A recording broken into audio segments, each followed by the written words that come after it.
You're listening to Just My Show, your number one source for pop culture. How much was worried about in the making of the film as far as telling a factual story versus telling a good story in the spirit of Ritchie? I think a lot of it was very accurate, if not letter perfect. It had the stamp of approval from the family. I mean, Ritchie's mom was there the entire time. His sisters, Irma and Connie. Bob, the real Bob Morales, was there on the set.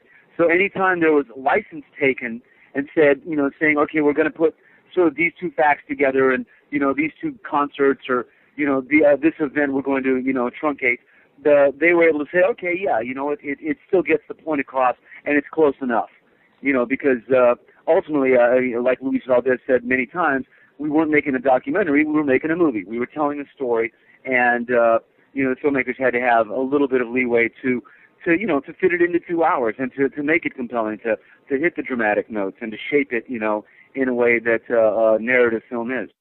I read that, the family was at times, and understandably so, a little emotional during the project, which is, I think, most people would expect them to be. Tell me a little bit about that and more about your interaction with them. I mean, it was amazing because, every day there would be tears. We would do a scene and it would be so reminiscent of their lives. And it was wonderful to have them there, but at the same time, it would jerk your own heartstrings, just knowing what the family was going through. And I think in a way for a lot of them, it was closure. None of them got to say goodbye to Ritchie. He went off on tour and never came back. And for them, it was such a huge loss, and to hear it over the radio the way they did, which really did happen in real life, just it's such an emotional process for them. I remember the night that we filmed the plane sequence, getting on the plane with Marshall Crenshaw playing Buddy Holly, and the coin toss and everything. The family did not come that night, except for Connie, his eldest sister, who was about 12 at the time. And, I understood why the rest of the family didn't want to be there, didn't want to see it. Connie, his mother, didn't want to see it. After the first take, I didn't realize that Connie, the sister, was there. And she came up to me, and the family had called me Ritchie the entire time we had been filming. And that was more than okay with me. They were always calling me Ritchie. They never called me Lou. And on this particular night, Connie came up to me and said, Lou, can I say something to you? So immediately I knew something was up.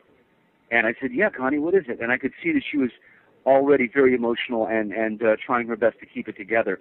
And she literally fell apart. She fell into me. I grabbed her in my arms, and she kept saying over and over, why did you go? Why did you have to go? And for her, I knew that it was the catharsis. It was all this pent-up emotion that she had, held on to for, 20 years. 25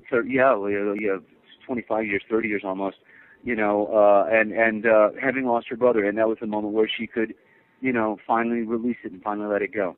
For more, go to www.justmyshow.com.